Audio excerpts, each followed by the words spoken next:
Okay guys, I'm here at Blockshow Asia 2019 in Singapore, day 2. Things are going hot and I'm here with Tone Vays in the flesh, finally able to press palms and say hello. Tone, how's it going?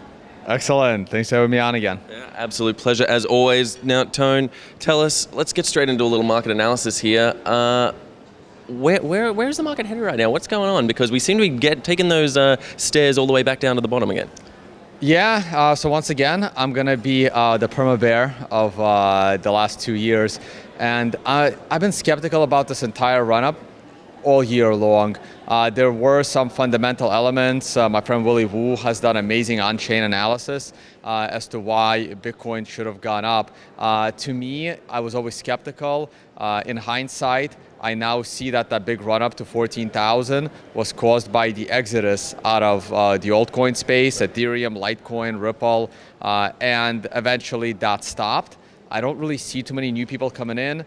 So to me, the big run up was 80% exit out of altcoins, 20% institutional investing. Now that the price is starting to go down, they're probably not as eager. They'll wait for a bottom because that's why they're a little bit smarter.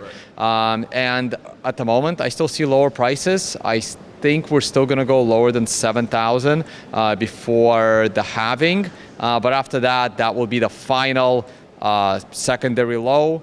Hopefully it'll be higher than the $3,000 low back in December. And then we can finally start a bull market after the halving.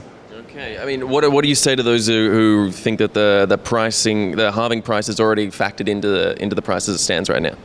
I think the halving has always been factored in, but there are these spikes. I think the halving is pretty much factored in, which is why it ran up probably a little bit higher than it should have to 14K. If we fall a little bit lower, then there'll be another hype cycle going into the halving. It's all about proximity to the halving and where the price is. If the price is sitting, if we do pull back to like that $4,000 to $5,000 area next month, for example, then yeah, there's going to be another halving pump. But if Bitcoin stagnates here at 8,000 going into the halving, then that would be it. These things are really, really hard to predict. Okay, so you're sort of saying you think though if it swings violently one way, it'll swing back just as hard the other? Yeah, and people always like to make up fundamental reasons as to why prices move. Sometimes they just move. Right. Yeah, certainly right. But do you think there are any factors like externalities playing into this? Like, are you bullish on China and the news that's coming out from there? You know, everyone's sort of saying this could be a big pump for the markets. Do you have any views on that? Not really. I never really felt that China drove this market, even back 3-4 years ago when everyone was talking about how all the volume is in China and all the mining is in China. And I kept saying it's the US dollar price that still controls everything. I don't see China driving it all that much. It's more the US regulatory environment. Right. Just saw some articles about CME looking to do options. Backed is going to slowly pick up more volume. Maybe an ETF is actually coming.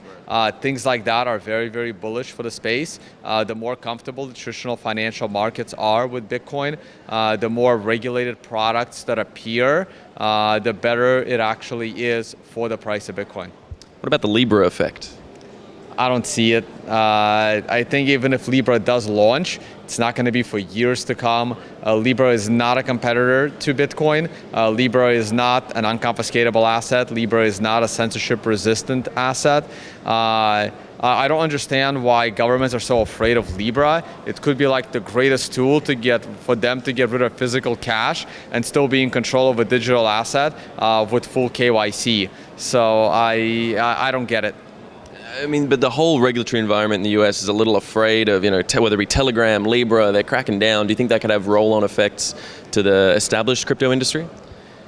I kind of like it. I like the fact that government's focus has turned away from Bitcoin and onto Facebook. It's amazing. I mean, Facebook is like the greatest spying tool on US population a government could ever dream of, and all they do is like somehow demonizing Facebook for something that they actually doing what they actually want. It's so weird. It's like two of the biggest friends just fighting each other on camera for the show. It just makes no sense, and it's all theater. Okay, a bit of theater to have there. Last up, we're heading in the end of 2019. 2020 is on the way. What do you think? You've said the halving, but what are the big trends you see expecting to see in the sphere around then? I don't see any retail investment coming into the crypto space. I still see way too many people believing in altcoins. It's really, really frustrating and annoying. And I think that's what's been holding back the crypto space a lot.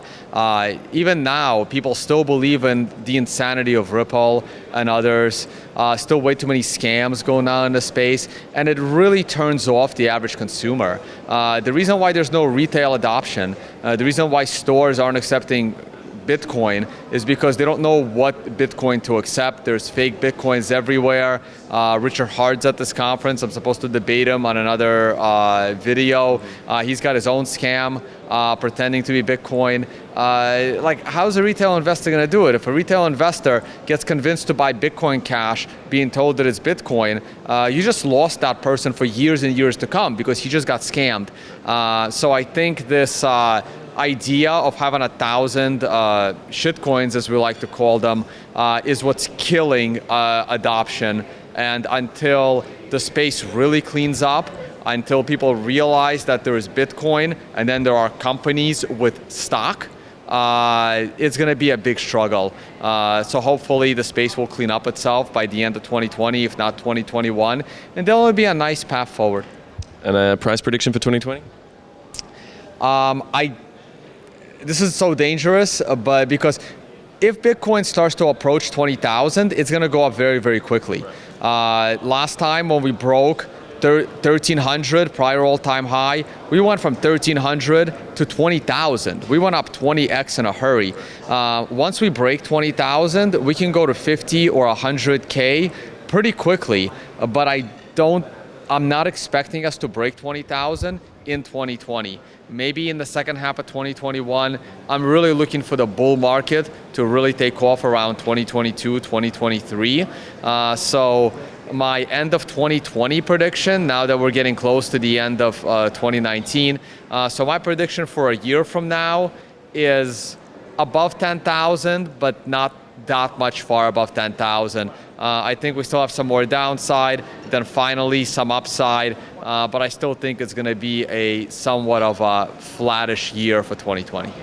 Tone, pleasure as always to get your thoughts and feedback on this and to get to have this chat in person. In the meantime, stay with us at blocktv.com for all the latest news on Blockshow Asia 2019 here in Singapore. I'm Asher Westrop Evans. Thanks for watching. For more news and updates, follow us on Twitter.